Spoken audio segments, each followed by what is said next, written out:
Energie. Sie ist der unsichtbare Motor unserer Zivilisation. Sie erleuchtet unsere Nächte, wärmt unsere Häuser, treibt unsere Industrien an und verbindet unsere globalisierte Welt. Über Jahrtausende haben wir die Elemente gebändigt. Wir verbrannten Holz, nutzten die Kraft von Wind und Wasser und entfesselten schließlich die gespeicherte Energie fossiler Brennstoffe. Doch im 20. Jahrhundert stießen Wissenschaftler auf eine Kraft, die fundamental anders war als alles, was wir kannten. Eine Kraft, die nicht aus chemischen Reaktionen stammte, sondern aus dem Kern des Atoms selbst, jener Energie, die die Sterne zum Leuchten bringt. Die Entdeckung der Kernenergie kam wie ein zweischneidiges Schwert in unsere Welt. Einerseits trug sie das Versprechen einer Utopie in sich, eine Zukunft mit sauberer, fast grenzenloser Energie, die Wohlstand für alle ermöglicht und unsere Abhängigkeit von Kohle und Öl beendet. Andererseits war sie von Anfang an einen langen, dunklen Schatten. Sie brachte die Fähigkeit zur totalen Selbstvernichtung mit sich und die tief sitzende Angst vor unsichtbaren, tödlichen Strahlungen, die über Generationen hinweg wirken können. Die Geschichte der Kernenergie ist keine einfache Chronik des Fortschritts. Es ist ein Drama von brillanten Entdeckungen, geopolitischen Wettläufen, blinden Optimismus und katastrophalen Rückschlägen. Dies ist die Geschichte, wie wir lernten, das Atom zu spalten und wie wir lernen mussten, mit den Konsequenzen dieser gewaltigen Macht zu leben. Unsere Reise beginnt nicht mit großen Maschinen oder Kühltürmen, sondern in den ruhigen, oft improvisierten Laboren Europas am Ende des 19. Jahrhunderts. Es ist eine Ära des wissenschaftlichen Umbruchs. Forscher wie Henri Becquerel und Marie Curie entdecken, dass bestimmte Elemente wie Uran mysteriöse Strahlen aussenden, ohne dass Energie von außen zugeführt wird. Sie nennen dieses Phänomen Radioaktivität. Die Physik wird in ihren Grundfesten erschüttert. Albert Einsteins Relativitätstheorie postuliert, dass Masse und Energie im Grunde dasselbe sind, E = mc². Theoretisch könnten winzige Mengen Materie in immense Energiemengen umgewandelt werden. Aber niemand wusste, wie man diesen Prozess auslösen könnte. Der entscheidende Durchbruch erfolgt 1938 in Berlin. Die Chemiker Otto Hahn und Fritz Straßmann führen Experimente durch, bei denen sie Uran mit Neutronen beschießen. Zu ihrer Verblüffung finden sie Spuren von Barium, einem viel leichteren Element. Es scheint unmöglich. Die Physikerin Lise Meitner, die kurz zuvor vor den Nazis ins Exil fliehen musste, liefert die revolutionäre Erklärung. Der Urankern ist nicht stabil. Er wurde gespalten. Diese Kernspaltung setzt nicht nur Energie frei, sondern auch weitere Neutronen, die wiederum andere Kerne spalten können. Die Möglichkeit einer Kettenreaktion liegt in der Luft. Die Entdeckung hätte zu keinem gefährlicheren Zeitpunkt kommen können. 1939 bricht der Zweite Weltkrieg aus. Die Angst, dass Nazi-Deutschland diese Entdeckung in eine Superwaffe verwandeln könnte, ist allgegenwärtig. Wissenschaftler, viele davon selbst Flüchtlinge aus Europa, drängen die US-Regierung zum Handeln. Dies führt zum Start des Manhattan-Projekts, dem ambitioniertesten und geheimten Forschungsunternehmen der Geschichte. In geheimen Städten wie Los Alamos und Oak Ridge arbeiten Hunderttausende Menschen unter enormem Zeitdruck. 1942 gelingt der erste kritische Test. Unter der Tribüne eines Footballstadions in Chicago beweist der Chicago Pile 1, ein Reaktor aus Graphitblöcken und Uran, dass eine kontrollierte Kettenreaktion möglich ist. Das Atomzeitalter hat begonnen. Doch sein erster Einsatz wird nicht Frieden, sondern Zerstörung bringen, als 1945 die Bomben auf Hiroshima und Nagasaki fallen. Nach dem Krieg begann man, diese gewaltige Kraft für zivile Zwecke zu nutzen. Aber wie zähmt man eine Kettenreaktion, um Strom zu erzeugen? Im Grunde ist ein Kernkraftwerk eine hochkomplexe, sehr effiziente Dampfmaschine. Das Prinzip ist bekannt. Hitze erzeugt Dampf, Dampf treibt eine Turbine an und die Turbine dreht einen Generator, der Strom produziert. Der Unterschied liegt in der Hitzequelle. Das Herzstück ist der Reaktor. Hier findet die kontrollierte Kernspaltung statt. Als Brennstoff dient meist angereichertes Uran, gepresst in kleine keramische Pellets. Tausende dieser Pellets werden in langen Metallrohren gestapelt, den Brennstäben. Im Reaktorkern spalten sich Uranatome, setzen Energie und Neutronen frei. Die Kontrolle ist entscheidend. Dafür gibt es Steuerstäbe aus Materialien, die Neutronen absorbieren, wie Bohr oder Cadmium. Werden sie zwischen die Brennstäbe gefahren, verlangsamt sich die Kettenreaktion, sie sind die Bremsen des Reaktors. Wasser spielt eine Doppelrolle. Es ist Kühlmittel und Moderator, der die Neutronen abbremst, um die Spaltung effizienter zu machen. Es gibt zwei Haupttypen von Reaktoren. Beim Druckwasserreaktor (PWR) steht das Wasser im Reaktor unter so hohem Druck, dass es nicht kocht, obwohl es über 300 Grad heiß ist. Dieses Wasser gibt seine Hitze über einen Wärmetauscher an einen zweiten Kreislauf ab, wo der Dampf für die Turbinen erzeugt wird. Beim Siedewasserreaktor (BWR) darf das Wasser im Reaktor direkt kochen und der Dampf treibt die Turbinen direkt an. Nachdem der Dampf die Turbine passiert hat, muss er wieder abgekühlt werden, um zurück in den Kreislauf zu fließen. Das geschieht oft in den ikonischen Kühltürmen, die nichts anderes als reinen Wasserdampf ausstoßen. Die Kernenergie ermöglicht es so, riesige Mengen Strom aus sehr wenig Brennstoff zu erzeugen. Nach den Schrecken des Zweiten Weltkriegs musste das Image der Atomkraft dringend verändert werden. Die Technologie, die zur ultimativen Zerstörung geführt hatte, sollte nun die Welt retten. 1953 prägte US-Präsident Eisenhower den Slogan „Atoms for Peace", Atome für den Frieden. Die Botschaft war klar: Die nukleare Macht sollte der gesamten Menschheit dienen. Es begann das goldene Zeitalter der Kernenergie. Ein unglaublicher Optimismus machte sich breit. Man träumte von einer Zukunft, in der Strom so billig sein würde, dass man ihn nicht einmal mehr messen müsste. Too cheap to meter. Die Popkultur feierte das Atomzeitalter. Visionen von atomgetriebenen Autos wie dem Ford Nucleon, Flugzeugen, die monatelang in der Luft bleiben könnten, und Raumschiffen füllten die Magazine und Kinosäle. Die Atomkraft war der Inbegriff von Fortschritt und Zukunftsfähigkeit. Mitte der 1950er Jahre gingen die ersten kommerziellen Kernkraftwerke ans Netz, zuerst in Obninsk in der Sowjetunion und Calder Hall in Großbritannien.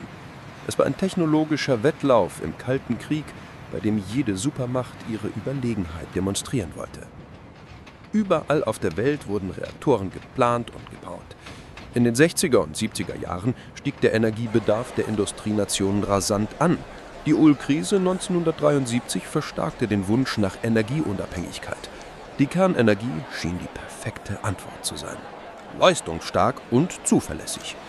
Es war eine Zeit des technologischen Glaubens, in der die Risiken oft kleingeredet oder ignoriert wurden.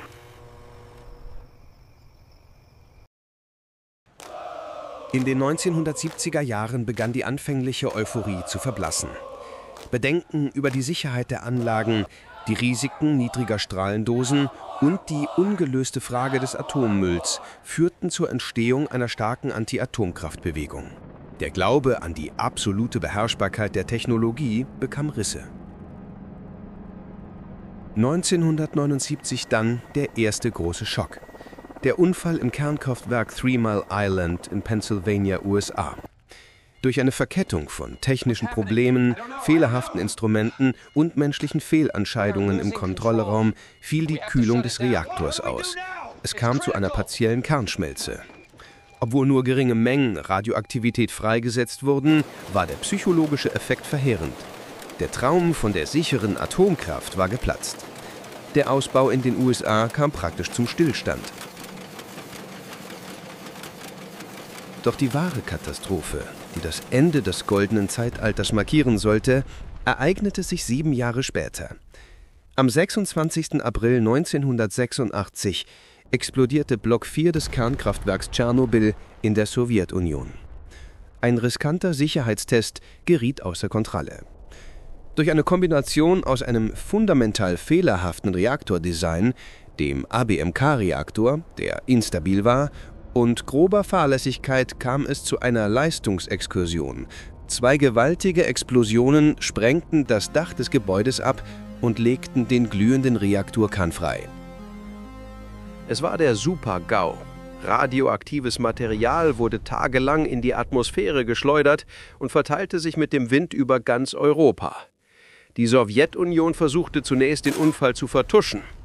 Einsatzkräfte, die sogenannten Liquidatoren, kämpften heldenhaft und oft ohne ausreichenden Schutz, um das Feuer zu löschen und die Strahlung einzudämmen. Viele bezahlten mit ihrem Leben. Städte wie Pripyat wurden evakuiert und zu Geisterstädten. Tschernobyl zeigte der Welt auf brutale Weise die Konsequenzen eines nuklearen Versagens. Jahrzehnte später, als sich die Industrie gerade erholte und eine nukleare Renaissance diskutiert wurde, folgte der nächste Schock. Am 11. März 2011 löste eines der stärksten jemals gemessenen Erdbeben vor der Küste Japans einen gewaltigen Tsunami aus. Die Welle überflutete das Kernkraftwerk Fukushima Daiichi. Die Reaktoren schalteten sich zwar automatisch ab, aber der Tsunami zerstörte die Notstromaggregate, die für die Nachkühlung entscheidend waren. Ohne Strom fiel die Kühlung aus. In 3 Blöcken kam es zu Kernschmelzen und Wasserstoffexplosionen. Fukushima war anders als Tschernobyl. Hier löste eine Naturkatastrophe eine nukleare Katastrophe in einem Hochtechnologieland aus. Es zeigte neue Verwundbarkeiten auf und zwang Länder weltweit, ihre Sicherheitskonzepte radikal zu überdenken. Die Bilder der explodierenden Reaktorblöcke brannten sich erneut ins kollektive Gedächtnis ein. Neben der Angst vor katastrophalen Unfällen gibt es ein weiteres, leiseres, aber vielleicht noch hartnäckigeres Problem, das seit Beginn des Atomzeitalters ungelöst ist. Der Atommüll. Abgebrannte Brennelemente sind hochradioaktiv und extrem gefährlich. Sie müssen für unvorstellbare Zeiträume bis zu 1 Million Jahre sicher von der Umwelt isoliert werden. Das ist länger, als die moderne Menschheit existiert. Es ist eine ethische und technische Herausforderung gigantischen Ausmaßes. Wie können wir Sicherheit über solche Zeiträume garantieren? Wie warnen wir zukünftige Generationen vor den Gefahren, die in der Tiefe lauern? Die bevorzugte Lösung ist die tiefe geologische Lagerung in stabilem Gestein wie Granit, Ton oder Salz. Doch die Standortsuche ist extrem schwierig und politisch umstritten. Bisher gibt es weltweit kein einziges Endlager für hochradioaktiven Abfall in Betrieb. Finnland ist mit dem Projekt Onkalo am weitesten fortgeschritten. In den meisten Ländern lagert der Müll in Zwischenlagern, oft direkt auf dem Gelände der Kraftwerke. Eine temporäre Lösung für ein ewiges Problem. Heute ist die Welt in der Atomfrage tief gespalten. Einige Länder wie Deutschland haben nach Fukushima den kompletten Ausstieg beschlossen. Doch gleichzeitig erleben wir eine Renaissance. Länder wie China, Indien und auch einige westliche Staaten planen oder bauen neue Reaktoren. Der Hauptgrund dafür ist der Klimawandel. Im Betrieb ist Kernenergie eine CO2-arme Energiequelle und wird von vielen als notwendiger Bestandteil im Kampf gegen die Erderwärmung gesehen. Ist die Geschichte der Kernenergie also an ihrem Ende angelangt? Nicht unbedingt. Angesichts des enormen Drucks durch den Klimawandel arbeiten Forscher und Ingenieure weltweit an neuen Konzepten, die sicherer, sauberer und effizienter sein sollen. Ein großer Trend sind die sogenannten Small Modular Reactors, kurz SMRs. Anstelle von gigantischen maßgeschneiderten Kraftwerken sollen diese kleinen Reaktoren in Serie in Fabriken gefertigt werden. Sie versprechen niedrigere Kosten, schnellere Bauzeiten und passive Sicherheitssysteme. Diese Systeme sollen auch ohne menschliches Eingreifen oder externe Stromversorgung eine Kernschmelze verhindern, indem sie physikalische Prinzipien wie Schwerkraft oder natürliche Konvektion nutzen. Noch ambitionierter sind die Konzepte der Generation 4. Dazu gehören Reaktoren, die mit anderen Kühlmitteln arbeiten, wie Flüssigsalzreaktoren oder mit flüssigem Metall gekühlte Reaktoren. Einige dieser Designs könnten theoretisch sogar bestehenden Atommüll als Brennstoff nutzen und die Menge an langlebigen Abfällen drastisch reduzieren. Und dann gibt es noch den heiligen Gral der Energieerzeugung, die Kernfusion. Anstatt schwere Atome zu spalten, versucht man hier, leichte Atomkerne, meist Wasserstoffisotope, zu verschmelzen. Es ist derselbe Prozess, der die Sonne antreibt. Die Fusion verspricht immense Energiemengen, ohne das Risiko einer Kernschmelze und ohne langlebigen radioaktiven Müll. Weltweit werden Milliarden in Projekte wie ITER in Frankreich investiert. Wissenschaftler machen beeindruckende Fortschritte. Kürzlich gelang es Forschern, kurzzeitig mehr Energie durch Fusion zu erzeugen, als zur Zündung des Plasmas nötig war. Doch trotz dieser Erfolge ist der Weg zur kommerziellen Nutzung noch weit und liegt wahrscheinlich noch mindestens 2 oder 3 Jahrzehnte in der Zukunft. Good. Let's maintain this trajectory. Die Geschichte der Kernenergie ist eine Geschichte von extremen Gegensätzen. Sie zeigt die unglaubliche Genialität des menschlichen Geistes und gleichzeitig unsere Fehlbarkeit. Sie hat uns eine der leistungsstärksten CO2-armen Energiequellen gegeben, aber auch die gefährlichste Technologie der Welt. Angesichts der existenziellen Bedrohung durch den Klimawandel steht die Kernenergie erneut im Rampenlicht. Sie zwingt uns, die schwierigsten Fragen zu stellen. Wie wägen wir das Risiko eines katastrophalen Unfalls gegen das Risiko einer globalen Klimakatastrophe ab? Ob die Kernenergie der Schlüssel zu unserer Zukunft ist oder ein faustischer Pakt, den wir nicht eingehen sollten, bleibt eine der wichtigsten Debatten unserer Zeit. Was denkst du? Schreib deine Meinung in die Kommentare. Danke fürs Zusehen.